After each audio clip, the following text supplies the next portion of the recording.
अगर मैं दो शब्दों में इस जगह को बयां करूं तो वो है शांत और सुंदर। पर अगर आप 30 सेकंड की रील को भी आधा देख के आगे बढ़ जाते हो तो ये जगह आपके लिए नहीं है। आप घंटों रोड पर सफ़र करके यहाँ आते हैं, जिसके लिए आपको बहुत सब्र चाहिए, क्योंकि Spiti is not about destination, it's about journey. और इस जर्नी में चितकुल और कल्पा जाने के बाद आप फाइनली एंटर करेंगे स्पीति वैली में। पर उससे पहले किलोंग वैली में आपका लास्ट स्टॉप होगा ये खूबसूरत गांव नाको। 11,893 फीट की ऊंचाई पर स्थित है नाको, और उसके बैकड्रॉप में है 22,362 फीट की ऊंचाई पर स्थित हिमाचल का हाईएस्ट माउंटेन। यस, हिमाचल का हाईएस्ट माउंटेन रियो पुरग्याल। और हिम टू स्पीति के इस चैप्टर का पहला स्टॉप है ये नाको गांव। हाँ जी, तो नाको में सबसे पहले जहाँ पे आप जाएंगे वो जगह है नाको मोनेस्ट्री।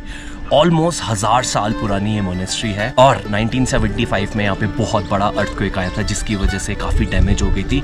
उसके बाद 1998 में यहाँ पे विंटर में बहुत ज़्यादा स्नोफॉल हुई थी, जिसकी वजह से इसका पूरा जो स्ट्रक्चर है वो हिल गया था, और इसको फिर रीबिल्ड करा है अभी। तो आप नाको मोनेस्ट्री आएंगे, और नाको मोनेस्ट्री के बिल्कुल पीछे है नाको लेक। तो अगर यहाँ पे आप आएंगे, पहले आप मोनेस्ट्री में जाए, उसके बाद वॉकिंग डिस्टेंस है यहाँ पे नाको लेक का।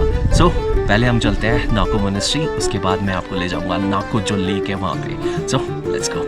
नाको मोनेस्ट्री को लोत्सावा जाकंग भी बोलते हैं, जिसका मतलब है कॉम्प्लेक्स ऑफ द ट्रांसलेटर।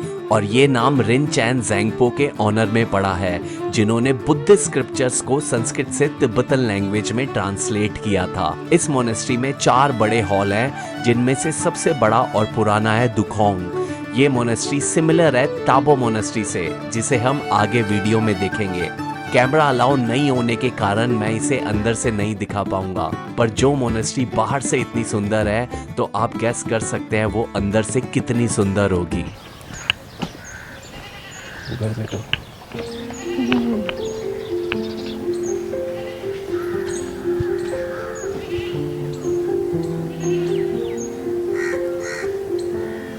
कितना सुंदर गाँव है ना ये। बहुत ज़्यादा सुंदर है एक्चुअल में। जहाँ पे वो सारे होम स्टेज वगैरह हैं, सबको लगता है वही नाको है, बट एक्चुअल में जो विलेज है जो सालों साल हज़ारों सालों से है वो ये है, जो बिल्कुल मोनेस्ट्री के पीछे है। It's really beautiful. ऐसा लग रहा है कि पहले के किसी ज़माने में पहुँच गया, पोर्ट हो गया हम। हमने जो पुराने दूसरे गांव में देखे हैं वो सब लकड़ी के घर थे, बट ये वाला एक ऐसा गांव है जहाँ सब ऐसे पत्थर और मिट्टी से बनाए हैं। मड हाउसेज बने हुए हैं बिकॉज बहुत ज़्यादा ठंड होती है। और जो भी हिमाचल में और भी गांव है जहाँ बहुत ज़्यादा ठंड होती है, फिर भी वो इतने पुराने नहीं लगते जितना पुराना ये गांव लग रहा है। इट्स दैट ब्यूटीफुल, बहुत ज़्यादा सुंदर। एक्चुअल में यही है नाको विलेज।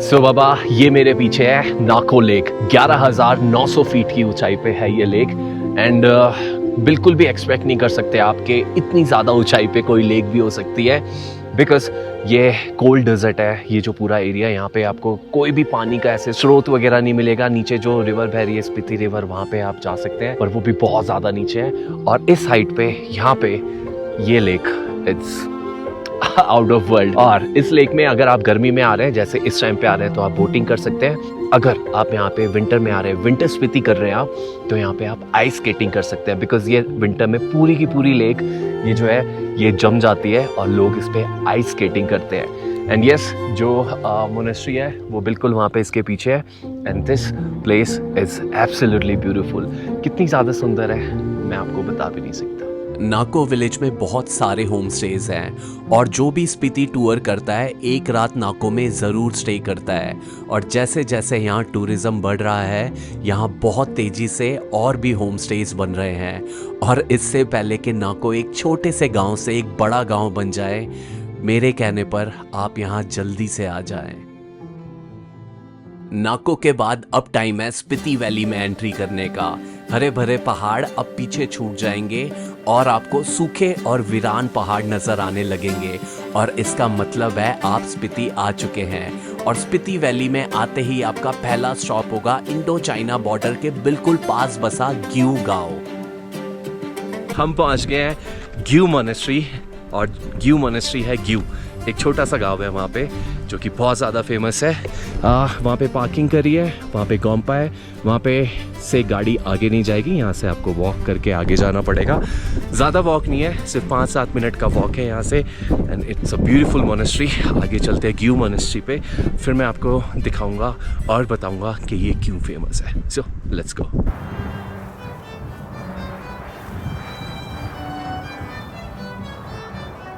तो बाबा ये है ग्यू मोनेस्ट्री। चारों तरफ ये पहाड़ से ढकी हुई है और जो पहाड़ है वो एकदम ब्राउन, कोई कलर नहीं है, बट उनके बीचों बीच ये मोनेस्ट्री है जो इतनी ज़्यादा कलरफुल है, इतनी ज़्यादा सुंदर है। Oh my God, this place is just beautiful, it's beyond words, it's that beautiful. अंदर चलते हैं, फिर मैं आपको दिखाता हूँ और इसके अंदर क्या है जिसकी वजह से ये एक्चुअली फेमस है। So let's go inside. Gyu monastery को ज़ेंडॉक पालरी भी बोलते हैं। एक जमाने में ये मोनेस्ट्री मड स्टाइल मोनेस्ट्री थी, पर अब इसे जापानीज पगोडा स्टाइल में बनाया गया है। एग्जैक्टली ये कब बन के तैयार हुई इसका कोई डेटा नहीं है, पर अब ये एक बेहद कलरफुल और खूबसूरत मोनेस्ट्री है। दीवारों से लेकर छत पर बने म्यूरल्स और पेंटिंग्स आर बियॉन्ड वर्ड्स। इस मोनेस्ट्री में इंडिया की एकमात्र नेचुरली प्रिजर्व्ड मम्मी भी है, जो है लामा सांगा की, जो सेल्फ मम्मीफिकेशन से बनी है। मम्मी बनने का पूरा प्रोसेस उन्होंने खुद शुरू किया जब वो जिंदा थे। सालों की स्ट्रिक्ट डाइट, मेडिटेशन और डिहाइड्रेशन से उनकी स्किन, हेयर, टीथ, नेल्स अभी भी बिल्कुल वैसे के वैसे हैं और लोकल्स मानते हैं उनके बाल और नेल्स अभी भी बढ़ते हैं। रिसर्चर्स के एस्टिमेट से ये मम्मी 500 से 600 साल पुरानी है।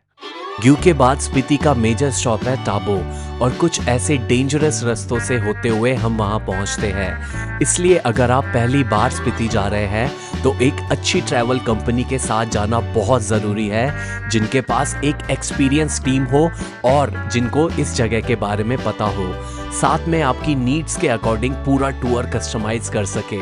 और मैं हाईली रिकमेंड करूंगा हिमालयन मुसाफिर को, जिनके साथ मैंने ये टूर किया। घर से निकलने से घर आने तक पूरा ट्रिप मेरे अकॉर्डिंगली प्लान था और पूरा एक्सपीरियंस वाज रियली गुड। तो अगर आप स्पीति टूर प्लान कर रहे हैं तो हिमालयन मुसाफिर को ज़रूर कंसिडर करें। दे आर आम यात्री approved.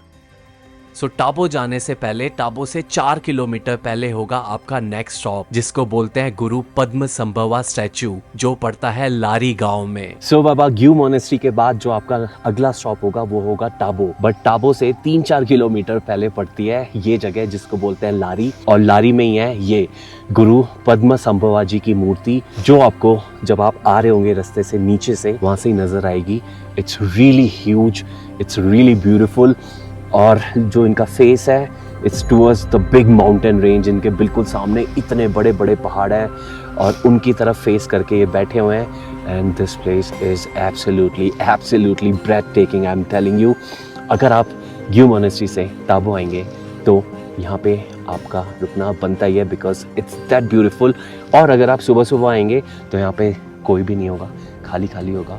You will have this place आपके लिए, सिर्फ आप यहाँ पे होंगे और कोई भी नहीं होगा। एंड यस, गुरु पद्मा संभवा जी।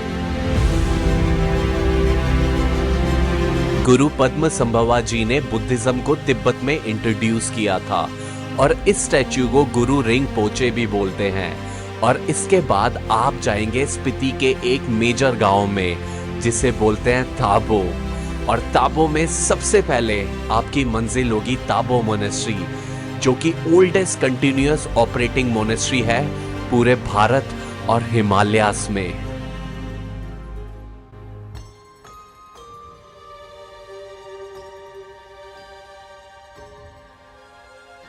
सो बाबा ये है टाबो मोनेस्ट्री बिल्कुल मेरे पीछे, and it is the oldest running monastery in India and Himalaya region. 996 AD में ये मोनेस्ट्री बनी थी और आज तक ये ओरिजिनल वैसी की वैसी है। बहुत थोड़े से इसमें रिनोवेशन हुए थे। 1975 का जो अर्थक्वेक आया था उसके बाद में इसके अंदर कैमरा ले जाना अलाउड नहीं था, नहीं तो मैं आपको अंदर जो दिखा सकता था। ओ माय गॉड, मैंने ऐसी मोनेस्ट्री कहीं पे भी नहीं देखी। अंदर कोई भी लाइट नहीं है, इलेक्ट्रिसिटी नहीं है, बल्ब नहीं है। ऊपर ऐसे खाने बने हुए हैं जिनके ऊपर से ऐसे लाइट पड़ती है। वहाँ की जो अंदर की पेंटिंग्स है, जो पूरा ऑरा है, जो पूरी जगह है, it's magical, it's just out of world. ये जगह इतने हज़ारों सालों से यहाँ है और इतनी ज़्यादा आस्था है लोगों की इस जगह से, इसके अंदर एक अलग एनर्जी, एक अलग ऑरा है, और जब आप अंदर जाएंगे तो वो आपको खुद फील होगा कि कितनी ज़्यादा अमेजिंग जगह है। सो अगर आप स्पीति आ रहे हैं, टाबो मोनेस्ट्री आपको बिल्कुल भी मिस नहीं करनी। हजारों साल पुरानी इस मोनेस्ट्री के बाद अब वक्त है इस वीडियो की सबसे सुंदर जगह जाने का। टाबो मोनेस्ट्री से 32 किलोमीटर दूर ये 12,774 फीट की ऊंचाई पर बसा धनकर गांव, और यहाँ है फेमस धनकर मोनेस्ट्री। 1000 फीट के पहाड़ के ऊपर बनी हजारों साल पुरानी ये मोनेस्ट्री 100 मोस्ट इंडेंजर मॉन्यूमेंट्स में से एक है। धन जिसका मतलब होता है क्लिफ, और कर जिसका मतलब होता है फोर्ट, और यही है इसका मतलब, फोर्ट ऑन द क्लिफ। इस मोनेस्ट्री में एक म्यूजियम है जहां बुद्धिस्ट स्क्रिप्ट्स और म्यूरल स्टोर हैं। साथ में यहाँ है बुद्धा का ध्यान स्टैच्यू। यहाँ आके आपको असली में लगेगा आप किसी पुराने समय के पुरानी जगह में आ गए हैं, और यही है इसकी असली खूबसूरती जो आपको टाइम में पीछे ले जाती है। ऑल राइट बाबा। सो टाबो से निकलने के बाद आपको काजा नहीं जाना है, बिकॉज मोस्टली जो ट्रैवलर आते हैं, जो यहाँ पे ट्रैवल करते हैं, स्पीति ट्रैवल करते हैं, वो टाबो से सीधा जाते हैं काजा। बट उससे थोड़ा सा आपको डी रूट लेना है और आपको आ जाना है धनकर विलेज में, और यहाँ पे है ये धनकर मोनेस्ट्री जिसकी टेरेस पे अभी मैं खड़ा हूँ। And let me show you the view from here. Just look at this amazing view from this monastery। ये स्पीति रिवर है, यहाँ से बहती हुई जा रही है ये टाबो की तरफ, गाजा से आ रही है। And just look at the view. यहाँ पे स्टे करने के भी बहुत सारे ऑप्शन हैं। यहाँ पे ऊपर ये होम स्टेज हैं बहुत सारे, तो अगर आपको स्टे करना है तो आप वहाँ पे भी स्टे कर सकते हैं। बट अगर आप स्पीति सर्किट कर रहे हैं तो आपको धनकर बिल्कुल भी मिस नहीं करना है। You have to be here because it's that beautiful monastery. जो धनकर विलेज है उसके जो सबसे ऊपर वाला पॉइंट है, एक छोटा सा पहाड़ है, उसके ऊपर ये मोनेस्ट्री बनी हुई है। आपको दूर से देखने पे यकीन भी नहीं होगा कि वहाँ पे कुछ हो सकता है, but it's there. So Dhankar monastery is must visit in Spiti circuit. It's really wonderful. लोग आते हैं और जाते हैं, पर ऐसी कोई जगह जो हजारों सालों से खड़ी है और आपको वहां जाने का मौका मिलता है, तो आप समझ लीजिए कोई तो है जो आपसे बहुत खुश है, और अगर उसने आपको ये मौका दिया है तो आप उसको मिस नहीं कर सकते। इंटरनेट पर आपने भले ही इस जगह की कितनी ही फोटोज देखी होंगी, पर यहाँ पर होना और इसको एक्सपीरियंस करना एक अलग बात है, बिल्कुल अलग।